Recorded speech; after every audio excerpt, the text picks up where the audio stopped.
5. En la cantina, un local de techo bajo en los sótanos, la cola para el almuerzo avanzaba lentamente. La estancia estaba atestada de gente y llena de un ruido ensordecedor. De la parrilla tras el mostrador emanaba el olorcillo del asado. Al extremo de la cantina había un pequeño bar, una especie de agujero en el muro, donde podía comprarse la ginebra a 10 centavos el vasito. Precisamente el que andaba yo buscando, dijo una voz a espaldas de Winston. Este se volvió. Era su amigo Sim, que trabajaba en el departamento de investigaciones. Quizá no fuera amigo la palabra adecuada. Ya no había amigos, sino camaradas. Pero persistía una diferencia. Unos camaradas eran más agradables que otros. Sim era filósofo, especializado en neolengua.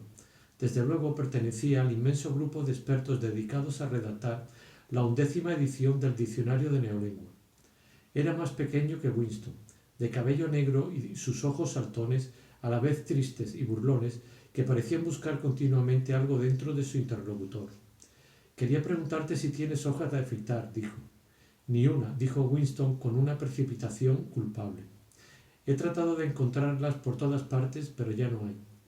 Todos buscaban hojas de afeitar. La verdad era que Winston guardaba en su casa 2 sin estrenar. Durante los meses pasados hubo una gran escasez de hojas. Siempre faltaba algún artículo necesario que en las tiendas del partido no podían proporcionar. Unas veces botones, otras hilo de coser, a veces cordones para los zapatos, y ahora faltaban cuchillas de afeitar. Era imposible adquirirlas a no ser que se buscaran furtivamente en el mercado libre. Llevo 6 semanas usando la misma cuchilla, mintió Winston. La cola avanzó otro poco.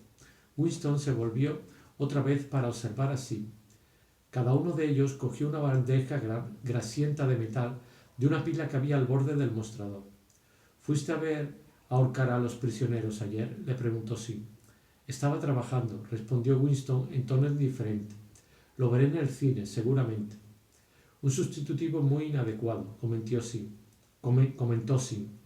Sus ojos burlones recorrieron el rostro de Winston. Te conozco, parecían decir los ojos. Veo a través de ti. Sé muy bien por qué no fuiste a ver ahorcar a los prisioneros. Intelectualmente, Sim era de una ortodoxia venenosa. Por ejemplo, hablaba con una satisfacción repugnante de los bombardeos de los helicópteros contra los pueblos enemigos, de los procesos y confesiones de los criminales, del pensamiento y de las ejecuciones en los sótanos del Ministerio del Amor. Hablar con él suponía siempre un esfuerzo por apartarle de esos temas e interesarle en problemas técnicos de neolingüística en los que era una autoridad y sobre los que podía decir cosas interesantes. Winston volvió un poco la cabeza para evitar el escrutinio de los grandes ojos negros.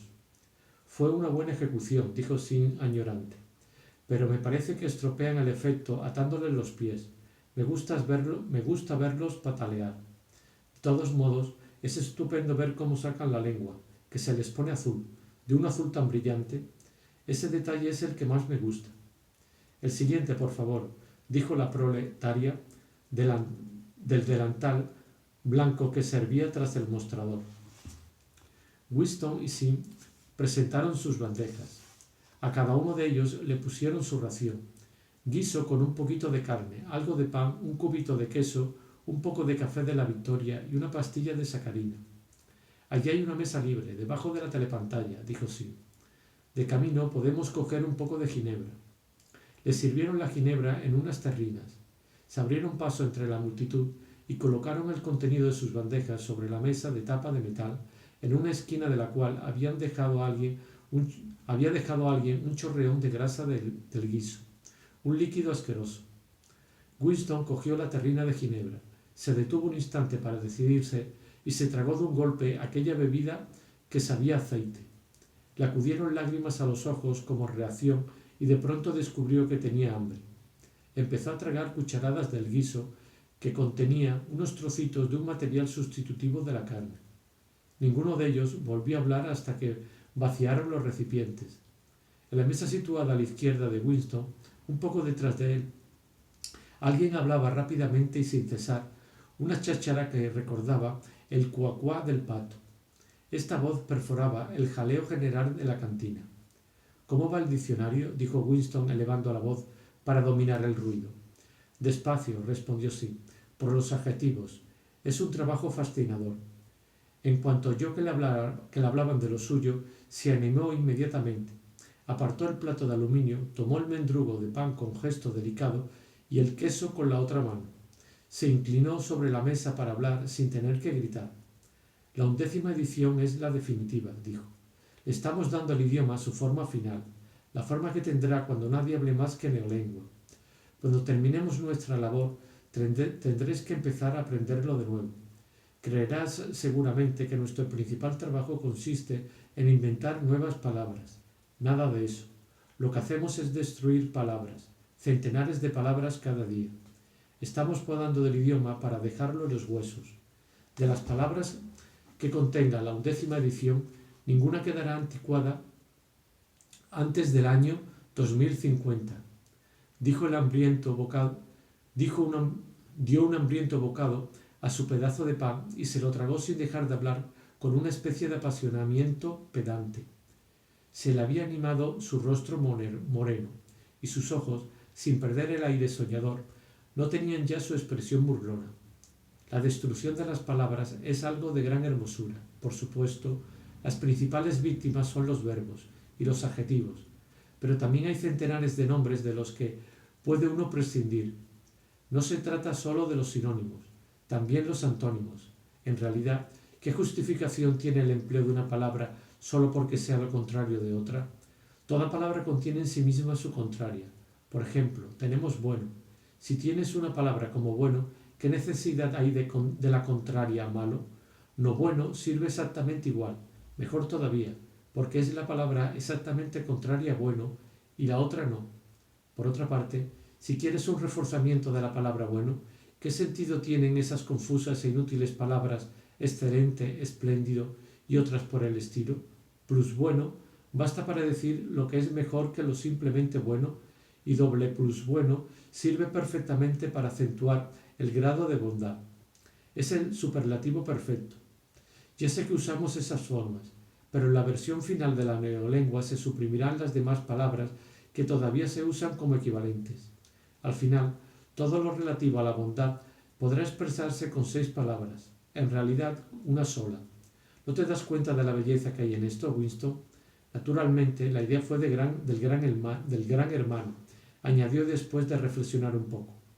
Al oír nombrar al gran hermano, el rostro de Winston se animó automáticamente. Sin embargo, Sim descubrió inmediatamente una cierta falta de entusiasmo. Tú no aprecias la neolengua en lo que vale, dijo Sim con tristeza. Incluso cuando escribes, sigues pensando en la antigua lengua. He leído algunas de las cosas que has escrito para el Times. Son bastante buenas, pero no pasan de traducciones. En el fondo de tu corazón prefieres el viejo idioma con toda su vaguedad y sus inútiles matices del significado. No sientes la belleza de la destrucción de las palabras. ¿No sabes que la neolengua es el único idioma del mundo cuyo vocabulario disminuye cada día? Winston no lo sabía, naturalmente. Sonrió. Creía hacerlo agradablemente, pero no se fiaba de hablar. Sim comió otro bocado del pan negro, lo masticó un poco y siguió. ¿No ves que la finalidad de la neolengua es limitar el alcance del pensamiento, estrechar el radio de acción de la mente? Al final, acabaremos haciendo imposible todo crimen del pensamiento. En efecto, ¿cómo puede haber crimen tal si cada concepto se expresa claramente con una sola palabra? Una palabra cuyo significado esté decidido rigurosamente y con todos sus significados secundarios eliminados y olvidados para siempre. En la 11ª edición nos acercamos a ese ideal, pero su perfeccionamiento continuará mucho después de que tú y yo hayamos muerto. Cada año habrá menos palabras y el radio de acción de la conciencia será cada vez más pequeño. Por supuesto, tampoco ahora hay justificación alguna para cometer un crimen por el pensamiento. Solo es cuestión de autodisciplina, de control de la realidad.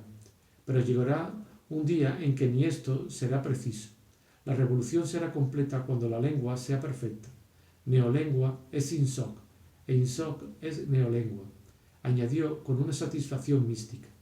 ¿No se te ha ocurrido pensar, Winston, que lo más tarde hacia el año 2050 ni un solo ser humano podrá entender una conversación como esta que ahora sostenemos?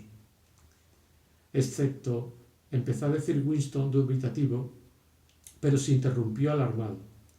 Había estado a punto de decir excepto los proles, pero no estaba muy seguro de que esta observación fuera muy ortodoxa.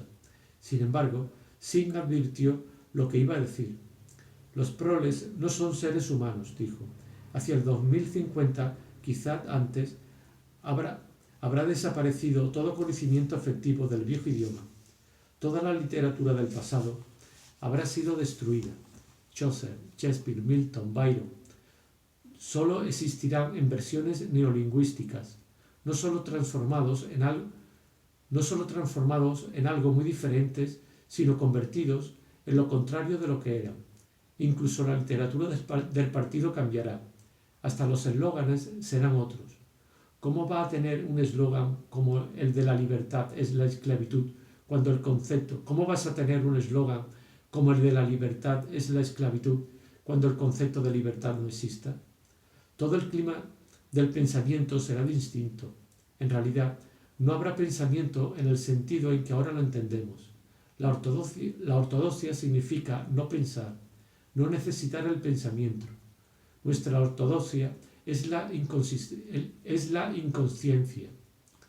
De pronto tuvo Winston la profunda convicción de que uno de aquellos días vaporizarían así.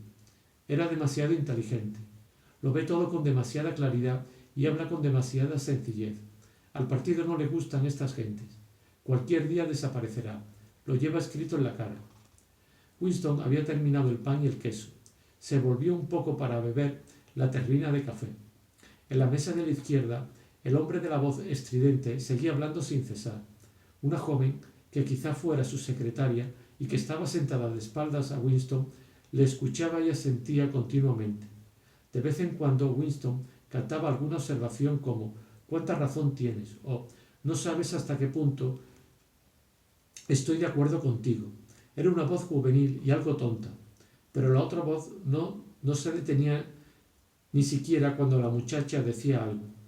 Winston conocía de vista a aquel hombre, aunque solo sabía que ocupaba un puesto importante en el departamento de novela. Era un hombre de unos 30 años, con un poderoso cuello y una boca grande y gesticulante. Estaba un poco echado hacia atrás en su asiento y los cristales de sus gafas reflejaban la luz y le presentaban a Winston dos discos vacíos en vez de un par de ojos. Lo inquietante era que el torrente de ruido que salía de su boca resultaba casi imposible. Era que del torrente de ruido que salía de su boca resultaba casi imposible distinguir una sola palabra. Solo un cabo de frase comprendió Winston: completa y definitiva eliminación del goldsteinismo, pronunciado con tanta rapidez que parecía salir en un solo bloque como la línea fundida en plomo de una linotipia. Lo demás era solo ruido, un cuá, cuá, cuá, y sin embargo, aunque no se podía oír lo que decía, era seguro que se refería a Goldstein, acusándolo y exigiendo medidas más duras contra los criminales del pensamiento y los saboteadores. Sí, era indudable que lanzaba diatribas contra las atrocidades del ejército eurasiáticos y que alababa al Gran Hermano o a los héroes del Frente Malabar. Fuera lo que fuese, se podía estar seguro de que todas sus palabras eran ortodoxia pura, INSOC 100%. Al contemplar el rostro sin ojos, con la mandíbula en rápido movimiento, tuvo Winston la curiosa sensación de que no era un ser humano, sino una especie de muñeco. No hablaba el cerebro de aquel hombre, sino su laringe. Lo que salía de ella consistía en palabras, pero no era un discurso en el verdadero sentido, sino un ruido inconsciente como el cuá-cuá de un pato.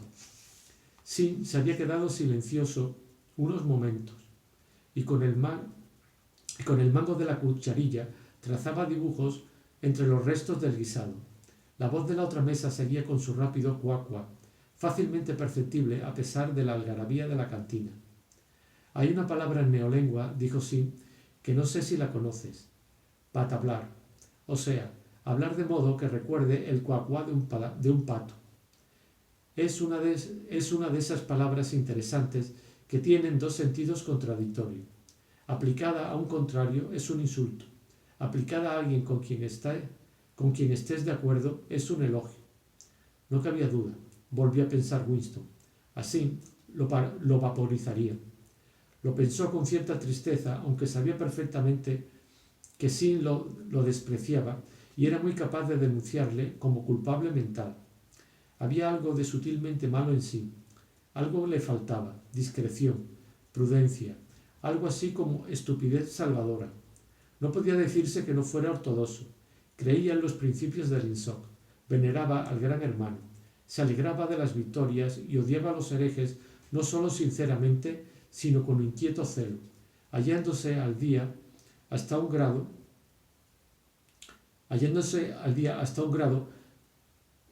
que no solfa alcanzar el miembro ordinario del partido. Sin embargo, se cernía sobre él un vago aire de sospecha. Decía cosas que debía callar, leía demasiados libros, frecuentaba el Café del Nogal, guarida de pintores y músicos. No había ley que prohibiera la frecuentación del Café del Nogal. Sin embargo, era un sitio de mal agüero. Los antiguos y desacreditados jefes del partido se habían reunido allí antes de ser purgado definitivamente. Se decía que al mismo Goldstein lo habían visto allí algunas veces, hacía años o décadas. Por tanto, el destino de Sim no era difícil de predecir. Pero por otra parte, era indudable que si aquel hombre olía, solo por 3 segundos, las opiniones secretas de Winston, lo denunciaría inmediatamente a la policía del pensamiento. Por supuesto, cualquier otro lo haría. Sim se daría más prisa. Pero no bastaba con el celo. La ortodoxia era la inconsciencia. Sim levantó la vista. Aquí viene Parson, dijo. Algo en el tono de su voz parecía añadir, ese idiota. Parson, vecino de Winston en las casas de la Victoria, se abría paso efectivamente por la atestada cantina. Era un individuo de mediana estatura, con cabello rubio y cara de rana. A los 35 años tenía ya una buena cantidad de grasa en el cuello y en la cintura, pero sus movimientos eran ágiles y juveniles. Todo su aspecto hacía pensar en un muchacho con excesiva corpulencia, hasta tal punto que, a pesar de vestir el mono reglamentario, era casi imposible no figurárselo con los pantalones cortos y azules, la camisa gris y el pañuelo rojo de los espías.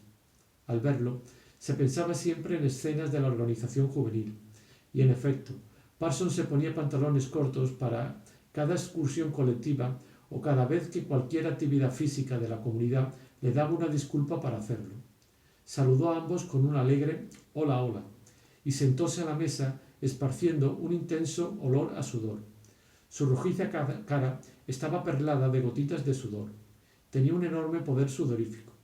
En el centro de la comunidad se podía siempre asegurar si Parsons había jugado al tenis de mesa por la humedad del mango de la raqueta. Sim sacó una tira de papel en la que había una larga columna de palabras y se dedicó a estudiarla con un lápiz tinta entre los dedos. Mira cómo trabaja hasta la hora de comer, dijo Parsons, guiñándole un ojo a Winston. Es lo que se llama aplicación. ¿Qué tienes ahí, chico? Seguro que es algo demasiado intelectual para mí. Oye, Smith, te diré por qué te andaba buscando. Es para la sub. Olvidaste darme el dinero. ¿Qué sub es esa? Dijo Winston, buscándose el dinero automáticamente. Por lo menos una cuarta parte del sueldo de cada uno iba a parar a las suscripciones voluntarias. Estas eran tan abundantes que resultaban muy difícil llevar la cuenta. Para la semana del odio. Ya sabes que soy el tesorero de nuestra plaza, de nuestra manzana. Estamos haciendo un gran esfuerzo para que nuestro grupo de casas aporte más que nadie. No será culpa mía si las casas de la Victoria no presentan el mayor despliegue de banderas de toda la calle. Me prometiste $2. Winston, después de rebuscar en sus bolsillos, sacó 2 billetes grasientos y muy arrugados que Parsons metió en una carterita y anotó cuidadosamente. A propósito, chico, dijo, me he enterado de que mi crío te disparó ayer su tirachinas. Ya le he arreglado las cuentas. Le dije que si lo volvía a hacer le quitaría el tirachinas. Me parece que estaba un poco fastidiado por no haber ido a la ejecución, dijo Winston. Hombre, no está mal. Eso demuestra que el muchacho es de fiar. Son muy traviesos, pero, eso sí, no piensan más que en los espías y en la guerra, naturalmente. ¿Sabes lo que hizo mi chiquilla el sábado pasado cuando su tropa fue de excursión a Berkhamsted? La acompañaban otras 2 niñas. Las 3 se separaron de la tropa, dejando las bicicletas a un lado del camino y se pasaron toda la tarde siguiendo a un desconocido. No perdieron de vista al hombre durante 2 horas. A campo atraviesa por los bosques, en fin, que cuando llegaron a Amersham lo entregaron a las patrullas. ¿Por qué lo hicieron?, preguntó Winston sobresaltado a pesar suyo. Parsons prosiguió triunfante. Mi chica se aseguró de que era un agente enemigo. Probablemente lo dejaron caer con paracaídas. Pero fíjate en el talento de la criatura. ¿En qué supones que le conoció al hombre que era un enemigo? Pues notó que llevaba unos zapatos muy raros. Sí, mi niña dijo que no había visto a nadie con unos zapatos así, de modo que la cosa estaba clara. Era un extranjero. Para una niña de 7 años no está mal, ¿verdad? ¿Y qué le pasó a ese hombre?, se interesó Winston. Eso no lo sé, naturalmente, pero no me sorprendería que... Parsons hizo el ademán de disparar un fusil y chasqueó la lengua imitando el disparo. Muy bien, dijo sin abstraído, sin levantar la vista de sus apuntes. Claro, no podemos permitirnos correr el riesgo, asintió Winston, nada convencido. Por supuesto, no hay que olvidar que estamos en guerra. Como para confirmar esto, un trompetazo salió de la telepantalla vibrando sobre sus cabezas. Pero esta vez no se trataba de la proclamación de una victoria militar, sino sólo de un anuncio del Ministerio de la Abundancia. Camaradas, exclamó una voz juvenil y resonante. Atención, camaradas, tenemos gloriosas noticias que comunicaros. Hemos ganado la batalla de la producción. Tenemos ya todos los datos completos y el nivel de vida se ha elevado en un 20% sobre el del año pasado. Esta mañana ha habido en toda Oceanía incontables manifestaciones espontáneas. Los trabajadores salieron de las fábricas y de las oficinas y desfilaron con banderas desplegadas por las calles de cada ciudad proclamando su gratitud al Gran Hermano por la nueva y feliz vida que su sabia dirección nos permite disfrutar. He aquí las cifras completas. Ramo de la alimentación. La expresión por la nueva y feliz vida reaparecía varias veces. Estas eran las palabras favoritas del Ministerio de la Abundancia. Parsons, pendiente todo él de la llamada de la trompeta, escuchaba muy rígido con la boca abierta y con aire solemne, una especie de aburrimiento sublimado. No podía seguir las cifras, pero se daba cuenta de que eran un motivo de satisfacción.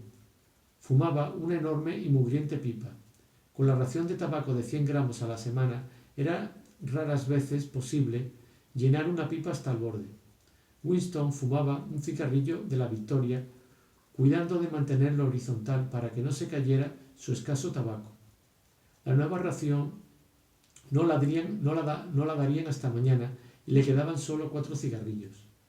Había dejado de prestar atención a todos los ruidos, excepto a la pesadez numérica de la pantalla. Por lo visto, había habido hasta manifestaciones para agradecerle al Gran Hermano el aumento de la ración de chocolate a 20 gramos cada semana. Ayer mismo, pensó, se había anunciado que la ración se reduciría a 20 gramos semanales. ¿Cómo era posible que pudieran tragarse aquello si no habían pasado más que 24 horas? Sin embargo, se lo tragaron. Parsons lo digería con toda facilidad con la estupidez de un animal. El individuo de las gafas con reflejos en la otra mesa lo aceptaba fanáticamente y apasionadamente con un furioso deseo de descubrir, denunciar y vaporizar a todo aquel que insinuase que la semana pasada la ración fue de 30 gramos. Sí, También se lo había tragado, aunque el proceso que seguía para ello era algo más complicado, un proceso de doble pensar. ¿Es que solo él, Winston, seguía poseyendo memoria? Las fabulosas estadísticas continuaron brotando de la telepantalla. En comparación con el año anterior, había más alimentos, más vestidos, más casas, más muebles, más ollas, más comestibles, más barcos, más autogiros, más libros, más bebés, más de todo, excepto enfermedades, crímenes y locura. Año tras año y minuto tras minuto, todo subía vertiginosamente. Winston meditaba, resentido sobre la vida. Siempre había sido así, siempre había sido tan mala la comida. Miró en torno a suyo por la cantina, una habitación de techo bajo con las paredes sucias por el contacto de tantos trajes grasientos, mesas de metal abolladas y sillas igualmente estropeadas y tan juntas que la gente se tocaba con los codos. Todo resquebrajado, lleno de manchas y saturado de un insoportable olor a ginebra mala, a mal café, a sustitutivo de asado, a trajes sucios. Constantemente se revelaban el estómago y la piel con la sensación de que se les había hecho trampa privándoles de algo a lo que tenían derecho. Desde luego, Winston no recordaba nada que fuera muy diferente. En todo el tiempo a que alcanzaba su memoria, nunca hubo bastante comida. Nunca se podía llevar calcetines ni ropa interior sin agujeros. Los muebles habían estado siempre desvencijados, en las habitaciones había faltado calefacción, los metros iban horriblemente atestados, las casas se deshacían a pedazos, el pan era negro, el té imposible de encontrar, el café sabía cualquier cosa, escaseaban los cigarrillos y nada había barato y abundante a no ser la ginebra sintética. Y aunque, desde luego, todo empeoraba a medida que uno envejecía, ello no era solo señal de que este no era el orden natural de las cosas. Si el corazón enfermaba con las incomodidades, la suciedad y la escasez, los inviernos interminables, la dureza de los calcetines, los ascensores que nunca funcionaban, el agua fría, el jamón rasposo, los cigarrillos que se deshacían, los alimentos de sabor repugnante, ¿cómo iba uno a considerar todo esto intolerable? ¿Cómo iba a considerar todo esto intolerable? ¿Cómo iba uno a considerar todo esto intolerable si no fuera por una especie de recuerdo ancestral de que las cosas habían sido diferentes alguna vez? Winston volvió a recorrer la cantina con la mirada. Casi todos los que allí estaban eran feos y lo hubieran seguido siendo aunque no hubieran llevado los monos azules uniformes. Al extremo de la habitación, solo en una mesa, se hallaba un hombrecillo con aspecto de escarabajo. Bebía una taza de café y sus ojillos lanzaban miradas suspicaces a un lado y a otro. Y sus ojillos... Es muy fácil, pensó Winston. Siempre que no mire uno en torno suyo, creer que el tipo físico fijado por el partido como ideal, los jóvenes altos y musculosos y las muchachas de escaso pecho y de cabello rubio, vitales, tostadas por el sol y despreocupadas, existía e incluso predominaba. Pero en la realidad, la mayoría de los habitantes de la franja aérea número 1 eran pequeños, cetrinos y de facciones desagradables. Es curioso cuánto prolifera el tipo de escarabajo entre los funcionarios de los ministerios. Hombrecillos que engordan desde muy jóvenes, con piernas cortas, movimientos toscos y rostros inescrutables, con ojos muy pequeños. Era el tipo que parecía florecer bajo el dominio del partido. La comunicación del Ministerio de la Abundancia terminó con otro trompetazo y fue seguida por música ligera. Parsons lleno de vago entusiasmo por el reciente bombardeo de cifras, se sacó la pipa de la boca. El Ministerio de la Abundancia ha hecho una buena labor este año, dijo moviendo la cabeza como persona bien enterada. A propósito, Smith, ¿no podrás dejarme alguna hoja de afeitar? Ni una, le respondió Winston. Llevo 6 semanas usando la misma hoja.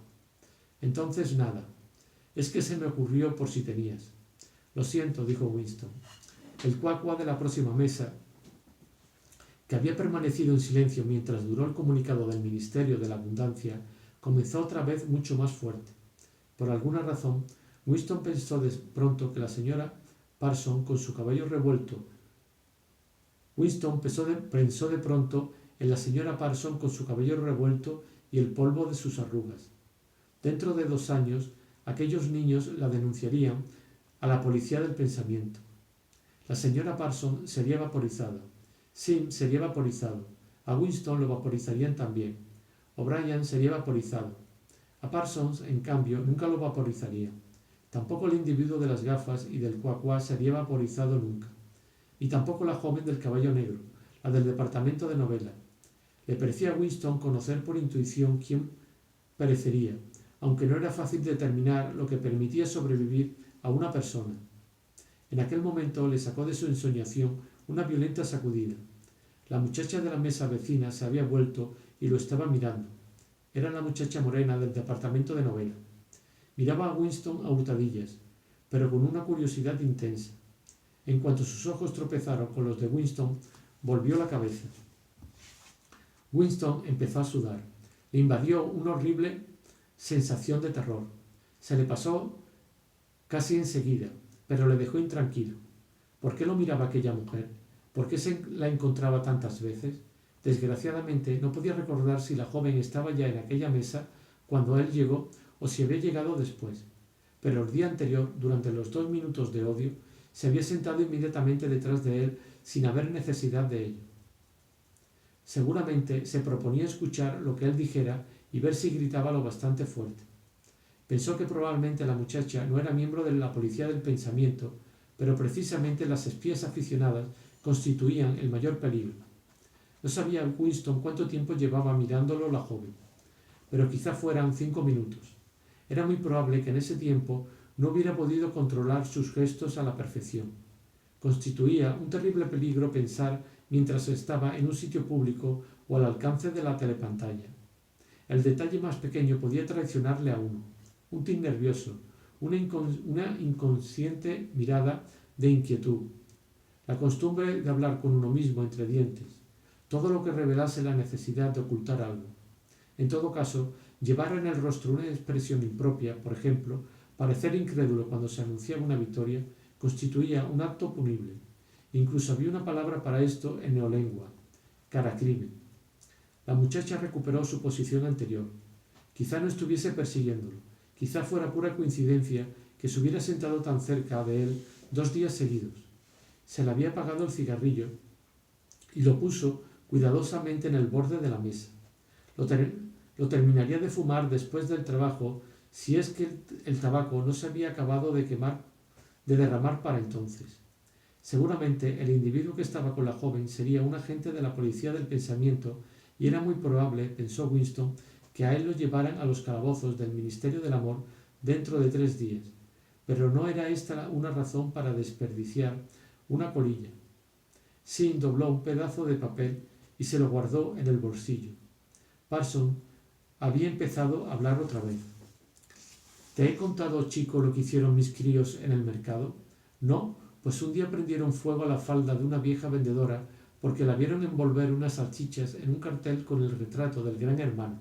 Se pusieron detrás de ella y, sin que se diera cuenta, le prendieron fuego a la falda por debajo con una caja de cerillas. Le causaron graves quemaduras. Son traviesos, pero eso sí, más finos. En lo que esto se lo debe a la buena enseñanza que se da hoy a los niños en los espías. Mucho mejor que en mi tiempo. Están muy bien organizados. ¿Qué creen ustedes que les ha dado? ¿Qué creen ustedes que les han dado a los chicos últimamente? Pues unas trompetillas especiales para escuchar por las cerraduras. Mi hija trajo una casa la otra noche. La probó en nuestra salita y dijo que oía con doble fuerza que se aplicaba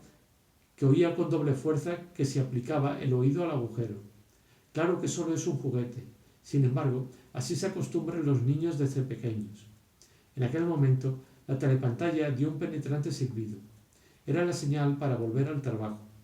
Los 3 hombres se pusieron automáticamente en pie y se unieron a la multitud en la lucha para entrar en los ascensores, lo que hizo que el cigarrillo de Winston se vaciara por completo. 6. Winston escribía en su diario. Fue hace 3 años. Era una tarde oscura, en una estrecha callejuela cerca de una de las estaciones del ferrocarril. Ella, de pie, apoyada en la pared cerca de una puerta, recibía la luz mortecina de un farol. Tenía una cara joven muy pintada. Lo que me atrajo fue la pintura, la blancura de aquella cara que parecía una máscara y los labios rojos y brillantes. Las mujeres del partido nunca se pintan la cara.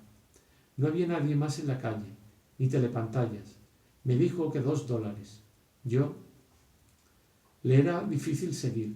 Cerró los ojos y apretó las palmas de las manos contra ellos, tratando de borrar la visión interior. Sentí una casi invencible tentación de gritar una sarta de palabras, o de golpearse la cabeza contra la pared, de arrojar el tintero por la ventana, de hacer, en fin, cualquier acto violento, ruidoso o doloroso que le borrara el recuerdo que le atormentaba.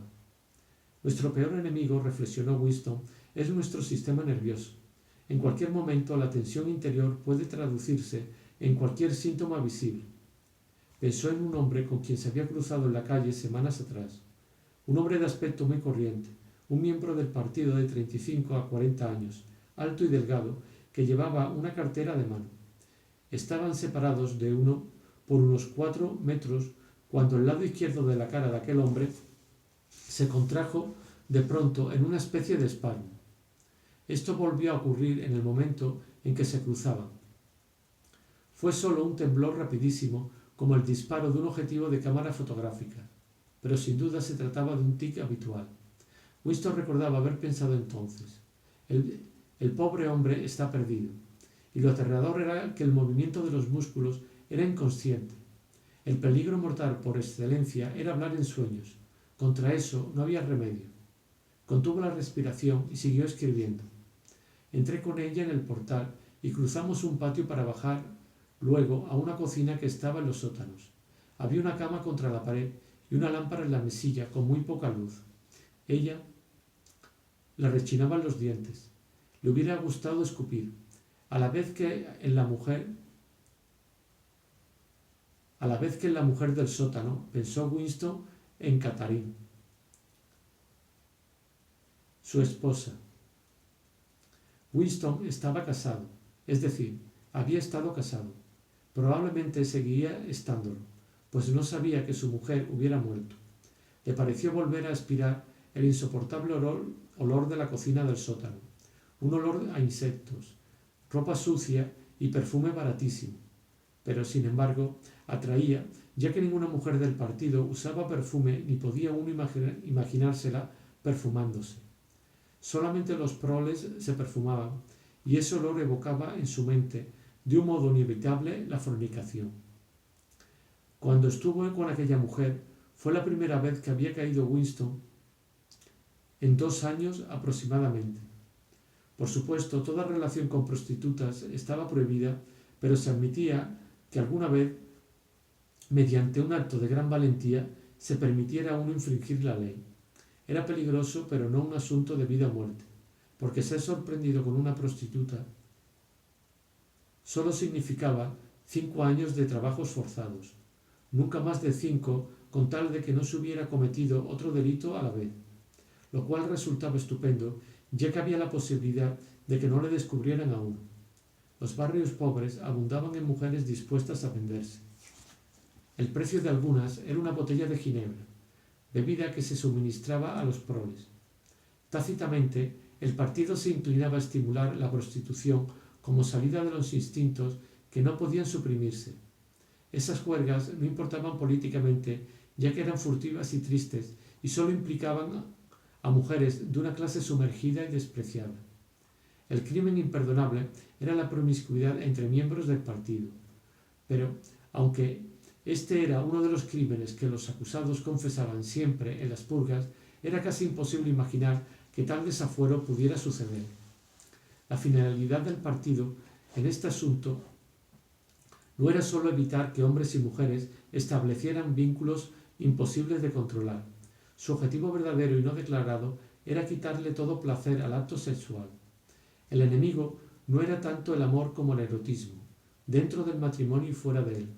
Todos los casamientos entre los miembros del partido tenían que ser aprobados por un comité nombrado con este fin, y aunque al principio nunca fue establecido de un modo explícito, siempre se negaba el permiso si la pareja daba la impresión de hallarse físicamente enamorada. La única finalidad admitida en el partido era engendrar hijos en beneficios del partido.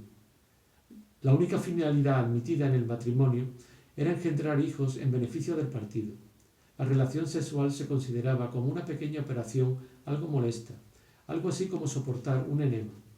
Tampoco esto se decía claramente, pero de un modo indirecto se grababa desde la infancia en los miembros del partido. Había incluso organizaciones como la Liga Juvenil Antisex que defendían la soltería absoluta para ambos sexos. Los niños debían de ser engendrados por inseminación artificial, SEMAR, como se llamaba en neolengua, y educados en instituciones públicas. Winston sabía que esta exageración no se defendía en serio, pero que estaba de acuerdo con la ideología general del partido. Este trataba de matar el instinto sexual o, si no podía, suprimirlo del todo. Por lo menos deformarlo y mancharlo. No sabía Winston por qué se seguía esta táctica, pero parecía natural que fuera así. Y en cuanto a las mujeres, los esfuerzos del partido lograban pleno éxito. Volvió a pensar en Catherine. Debía de hacer 9 o 10 años, casi 11, que se habían separado. Era curioso que se acordara tan poco de ella. Olvidaba durante días enteros que habían estado casados. Solo permanecieron juntos unos 15 meses. El partido no permitía el divorcio, pero fomentaba las separaciones cuando no había hijos. Catherine era una rubia alta, muy derecha y de movimientos majestuosos. Tenía una cara audaz, aquilina, que podía haber pasado por noble antes de descubrir que no había nada tras aquellas facciones. Al principio de su vida de casados, aunque quizá fuera solo que Winston la conocía más íntimamente que a las demás personas, llegó a la conclusión de que su mujer era la persona más estúpida, vulgar y vacía que había conocido hasta entonces. No latía en su cabeza ni un solo pensamiento que no fuera un eslogan. Se tragaba cualquier imbecilidad que el partido le ofreciera. Winston la llamaba en su interior la banda sonora humana. Sin embargo, podía haberla soportado de no haber sido por una cosa, el sexo. Tan pronto como la rozaba parecía tocada por un resorte y se endurecía. Abrazarla era como abrazar una imagen con juntas de madera. Y lo que era todavía más extraño, incluso cuando ella lo apretaba contra sí misma, él tenía la sensación de que al mismo tiempo lo rechazaba con toda su fuerza. La rigidez de sus músculos ayudaba a dar esa impresión. Se quedaba allí echada con los ojos cerrados sin resistir ni cooperar, pero como sometible. Era de lo más vergonzoso y a la larga horrible, pero incluso así habría podido soportar vivir con ella si hubieran decidido quedarse célibes. Pero curiosamente fue Catherine quien rehusó. Debían, dijo, producir un niño si podían. Así que la comedia seguía representándose una vez por semana regularmente mientras no fuese imposible. Ella incluso se lo recordaba por la mañana como algo que había que hacer esa noche y que no debía olvidarse. Tenía 2 expresiones para ello. Una era hacer un bebé y la otra nuestro deber al partido. Sí, había utilizado esta frase. Pronto empezó a tener una sensación de positivo temor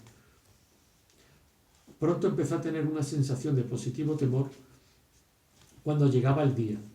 Por suerte, no apareció ningún niño y finalmente ella estuvo de acuerdo en dejar de probar, y poco después se separaron. Winston suspiró inaudiblemente. Volvió a coger la pluma y escribió. Se arrojó sobre la cama y enseguida, sin preliminar alguno, del modo más grosero y horrible que se puede imaginar, se levantó la falda. Se vio a sí mismo de pie en la mortecina luz con el olor a cucarachas y a perfume barato, y en su corazón brotó un resentimiento que incluso en aquel instante se mezclaba con el recuerdo del blanco cuerpo de Catarín, frígido para siempre por el hipnótico poder del partido. ¿Por qué tenía que ser siempre así? ¿No podía él disponer de una mujer propia en vez de estas furcias a intervalos de 2 años? Pero un asunto amoroso de verdad era una fantasía irrealizable. Las mujeres del partido eran todas iguales. La castidad estaba tan arraigada en ellas como la lealtad al partido. Por la educación que habían recibido en su infancia, por los juegos y las duchas de agua fría, por todas las estupideces que le metían en la cabeza, las conferencias, los desfiles, canciones, consignas y música marcial les arrancaban todo sentimiento natural. La razón le decía que forzosamente habría excepciones, pero su corazón no lo creía. Todas ellas eran inalcanzables como deseaba el partido, y lo que él quería, aún más que ser amado, era derruir aquel muro de estupidez, aunque fuera una sola vez en su vida. El acto sexual bien realizado era una rebeldía. El deseo era un crimen tal. Si hubiera conseguido despertar los sentidos de Catarín, este habría equivalido a una seducción aunque se trataba de su mujer. Pero tenía que contar el resto de la historia. Escribió: encendí la luz. Cuando la vi claramente, después de la casi inexistente luz de la lamparilla de aceite, la luz eléctrica parecía cegadora. Por primera vez pudo ver a la mujer tal como era. Avanzó un paso hacia ella y se detuvo horrorizado. Comprendía el riesgo a que se había expuesto. Era muy posible que las patrullas lo sorprendieran a la salida. Más aún, quizá lo estuvieran esperando ya a la puerta. Nada iba a ganar con marcharse sin hacer lo que se había propuesto. Todo aquello tenía que escribirlo, confesarlo. Vio de pronto la luz de la bombilla, que era una mujer vieja. La pintura se apegotonaba en su cara tanto que parecía ir a resquebrajarse como una careta de cartón. Tenía mechones de cabellos blancos, pero el detalle más horroroso era que la boca, enteramente abierta, parecía una oscura caverna. No tenía ningún diente. Winston escribió a toda prisa. Cuando lo vi a plena luz, resultó una verdadera vieja, pero por lo menos tenía 50 años. Pero de todos modos lo hice. Volvió a apoyar las palmas de las manos sobre los ojos. Ya lo había escrito, pero de nada servía. Seguía con la misma necesidad de gritar palabrotas con toda la fuerza de sus pulmones. 7. Si hay alguna esperanza, escribió Winston, está en los proles. Si había esperanza, tenía que estar en los proles, porque sólo en aquellas masas abandonadas, que constituían el 85% de la población de Oceanía, podía encontrarse la fuerza suficiente para destruir al partido. Este no podía descomponerse desde dentro. Sus enemigos, si los tenían en su interior, no podían de ningún modo unirse, ni siquiera identificarse mutuamente. Incluso si existía la legendaria hermandad, y era muy posible que existiese, resultaba inconcebible que sus miembros se pudieran reunir en grupos mayores de 2 o 3. La rebeldía no podía pasar de un destello en la mirada o determinada inflexión en la voz, a lo más alguna palabra murmurada. Pero los proles, si pudieran darse cuenta de su propia fuerza, no necesitarían conspirar. Les bastaría con encabritarse como un caballo que se sacude las moscas. Si quisieran, podrían destrozar el partido mañana por la mañana. Desde luego, antes o después se les ocurrirá. Y, sin embargo, recordó Winston una vez que había dado un paseo por una calle de mucho tráfico cuando oyó un tremendo grito múltiple. Centenares de voces de mujeres, salían de una calle lateral. Era un formidable grito de ira y desesperación, un tremendo "oh". Winston se sobresaltó terriblemente. Ya empezó, un motín, pensó. Por fin los proles se sacudían el yugo. Pero cuando llegó al sitio de la aglomeración, vio que una multitud de 200 o 300 mujeres se agolpaban sobre los puestos de un mercado callejero con expresiones tan trágicas como si fueran las pasajeras de un barco en trance de hundirse. En aquel momento, la desesperación general se quebró en innumerables peleas individuales. Por lo visto, en uno de los puestos habían estado vendiendo sartenes de lata. Eran utensilios muy malos, pero los cacharros de cocina eran siempre de casi imposible adquisición. Por fin, había llegado una provisión inesperadamente. Las mujeres que lograron adquirir alguna sartén fueron atacadas por las demás y trataban de escaparse con sus trofeos, mientras que las otras las rodeaban y acusaban de favoritismo a la vendedora. Aseguraban que tenía más en reserva. Aumentaron los chillidos. Dos mujeres, una de ellas con el pelo suelto, se había apoderado de la misma sartén y cada una intentaba quitársela a la otra. Dos mujeres, una de ellas con el pelo suelto, se habían apoderado de la misma sartén y cada una intentaba quitársela a la otra. Tiraron cada una por su lado hasta que se rompió el mango. Winston las miró con asco. Sin embargo, qué energías tan aterradoras había percibido él bajo aquella gritería. Y en total no eran más que 2 o 3 centenares de gargantas. ¿Pero por qué no protestaban así por cada cosa de verdadera importancia? Escribió: mientras no tengan conciencia de su fuerza, no se rebelarán, y hasta después de haberse rebelado no serán conscientes. Este es el problema. Winston pensó que sus palabras parecían sacadas de uno de los libros de texto del partido. El partido pretendía, desde luego, haber liberado a los proles de la esclavitud. Antes de la Revolución eran explotados y oprimidos ignominiosamente por los capitalistas. Pasaban hambre. Las mujeres tenían que trabajar a la viva fuerza en las minas de carbón. Por supuesto, las mujeres seguían trabajando en las minas de carbón. Los niños eran vendidos a las fábricas a la edad de 6 años.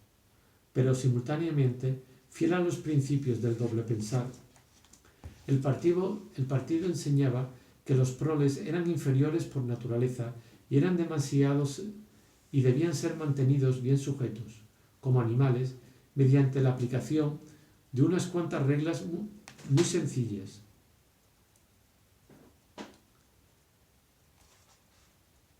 En realidad, se sabía muy poco de los proles, y no era necesario saber mucho de ellos. Mientras continuaran trabajando y teniendo hijos, sus demás actividades carecían de importancia, dejándoles en libertad como ganado suelto en la pampa de la Argentina. Tenían un estilo de vida que parecía serles natural. Se regían por normas ancestrales. Nacían, crecían en el arroyo, empezaban a trabajar a los 12 años, pasaban por un breve periodo de belleza y deseo sexual, se casaban a los 20 años, empezaban a envejecer a los 30 y se morían casi todos ellos hacia los 60 años. El duro trabajo físico, el cuidado del hogar y de los hijos, las mezquinas peleas entre vecinos, el cine, el fútbol, la cerveza y sobre todo el juego llenaban su horizonte mental. No era difícil mantenerlos a raya. Unos cuantos agentes de la policía del pensamiento circulaban entre ellos, esparciendo rumores falsos y eliminando a los pocos considerados capaces de convertirse en peligrosos. Pero no se intentaba adoctrinarlos con la ideología del partido. No era deseable que los proles tuvieran sentimientos políticos intensos. Todo lo que se les pedía era un patriotismo primitivo al que se recurría en caso de necesidad para que trabajaran horas extraordinarias o aceptaran raciones más pequeñas. E incluso cuando cundían entre ellos el descontento, como ocurría a veces, era un descontento que no servía para nada porque, por carecer de ideas generales, concentraban su instinto de rebeldía en quejas sobre minucias de la vida corriente. Los grandes males ni los olían. La mayoría de los proles ni siquiera era vigilada con telepantallas. La policía los molestaba muy poco.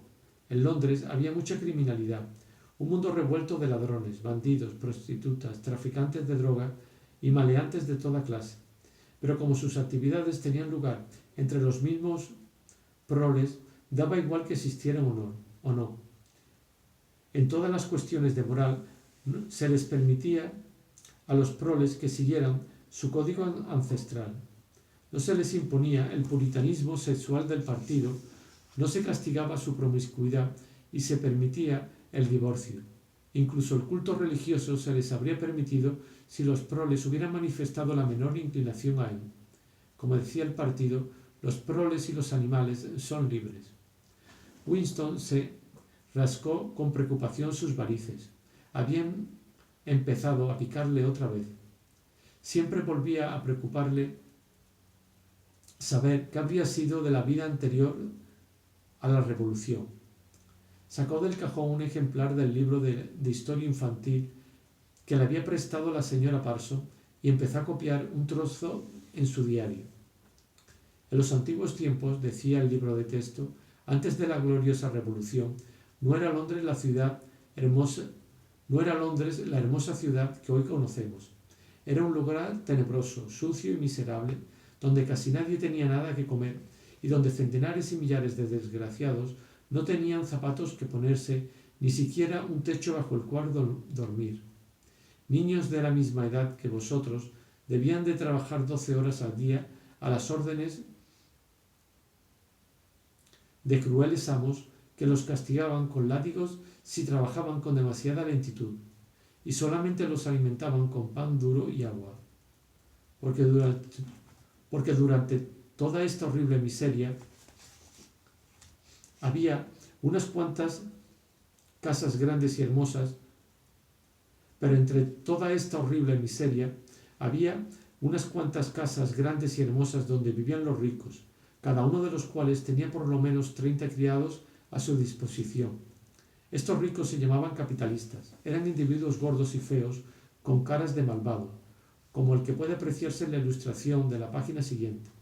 Podréis ver, niños, que va vestido con una chaqueta negra larga a la que llamaban frac, y un sombrero muy alto y brillante que parece un tubo de una estufa al que llamaban sombrero de copa.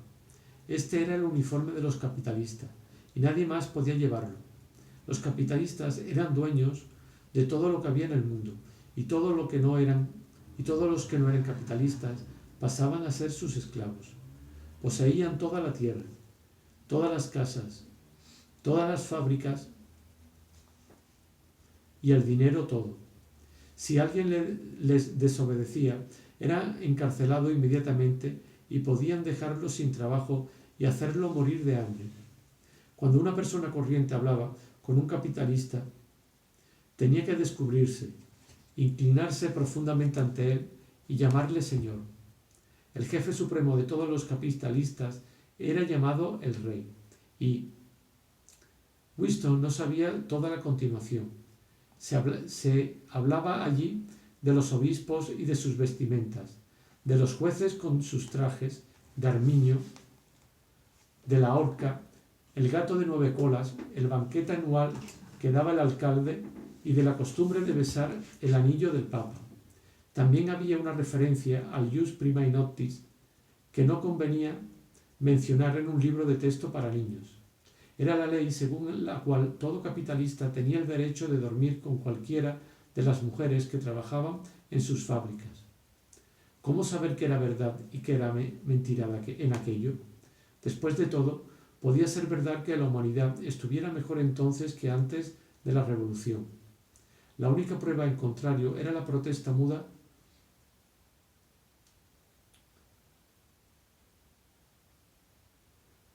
Podía ser verdad que la humanidad estuviera mejor entonces que antes de la revolución.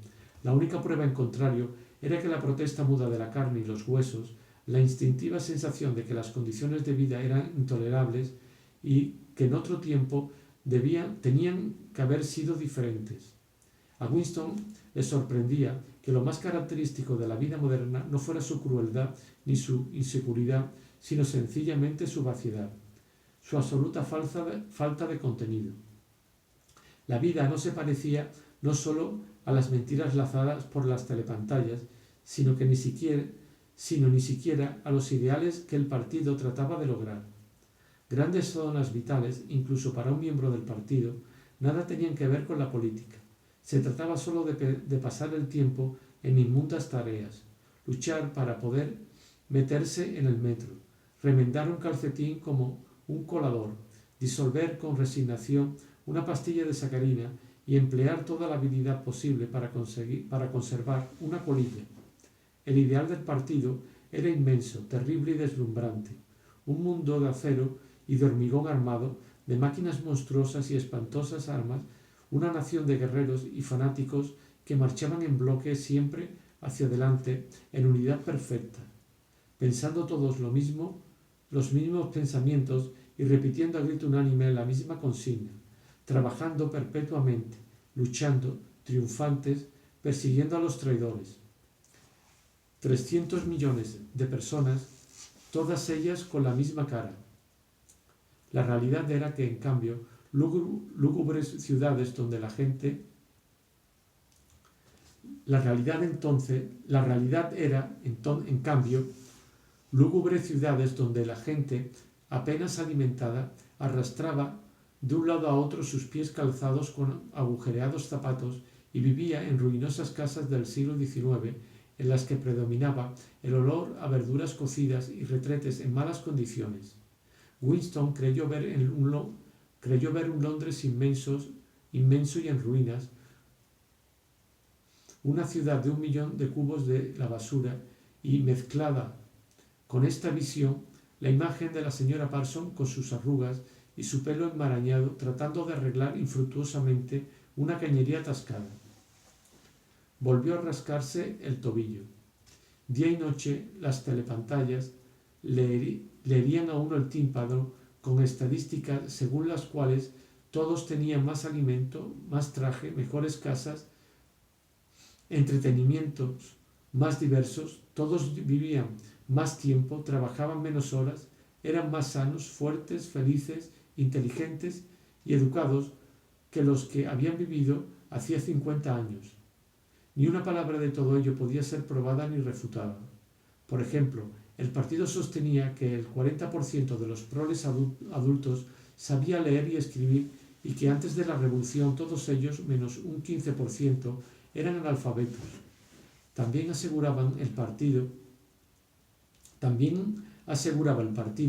que la mortalidad infantil era ya solo del 160 por 1000, mientras que antes de la revolución había sido del 300 por 1000. Y así sucesivamente. Era como una ecuación con dos incógnitas. Bien podía ocurrir que todos los libros de historia fueran fantasía pura. Winston sospechaba que nunca había existido una ley sobre el ius prima noctis, ni persona alguna como el tipo del capitalista que pintaban, ni siquiera un sombrero como aquel que parecía un tubo de estufa. Todo se desvanecía en la niebla. El pasado estaba borrado. Se había olvidado el acto mismo de borrar, y la mentira se convertía en verdad. Solo una vez en su vida había tenido Winston en la mano, después de hecho, y esto es lo importante, y esto es lo que importaba, una prueba concreta y evidente de un acto de falsificación. La había tenido entre sus dedos nada menos que 30 segundos. Fue en 1973 aproximadamente, pero desde luego por la época en que Catherine y él se habían separado. La fecha que se refería el documento era de 7 u 8 años antes. La historia empezó en el 60 y tantos, en el periodo de las grandes purgas, en las cuales los primitivos jefes de la revolución fueron suprimidos de una sola vez. Hacia 1970 no quedaba ninguno de ellos, excepto el Gran Hermano. Todos los demás habían sido acusados de traidores y contrarrevolucionarios. Goldstein huyó y se escondió, nadie sabía dónde. De los demás, unos cuantos habían desaparecido, mientras que la mayoría fue ejecutada después de unos procesos públicos de gran espectacularidad en los que confesaron sus crímenes. Entre los últimos supervivientes había 3 individuos llamados Jones, Aronson y Rutherford. Hacia 1965, la fecha no era segura, los 3 fueron detenidos. Como ocurría con frecuencia, desaparecieron durante 1 o más años, de modo que nadie sabía si estaban vivos o muertos, y luego aparecieron de pronto para acusarse ellos mismos de haber cometido terribles crímenes. Reconocieron haber estado en relación con el enemigo. Por entonces el enemigo era Eurasia, que había de volver a serlo. Malversación de fondos públicos, asesinato de varios miembros del partido dignos de toda confianza, intrigas contra el mando del Gran Hermano, que ya había empezado mucho antes de estallar la revolución, y actos de sabotaje que habían costado la vida a centenares de miles de personas. Después de confesar todo esto, los perdonaron, les devolvieron sus cargos en el partido, puesto que eran en realidad inútiles, pero que tenían nombres sonoros e importantes. Los tres escribieron largos y abyectos artículos en el Times, analizando las razones que habían tenido para desertar y prometiendo enmendarse. Poco tiempo después de ser puestos en libertad, estos tres hombres, Winston los había visto en el Café del Nogal. Recordaba con qué aterrada fascinación los había observado con el rabillo del ojo. Eran mucho más viejos que él, reliquias del antiguo mundo, casi las últimas grandes figuras que habían quedado de los primeros y heroicos días del partido. Todavía llevaban como una aureola el brillo de su participación clandestina en las primeras luchas y en la guerra civil. Winston creyó haber oído los nombres de estos tres personajes mucho antes de saber que existía el Gran Hermano, aunque con el tiempo se le confundían en la mente las fechas y los hechos. Sin embargo, estaba ya fuera de la ley, eran enemigos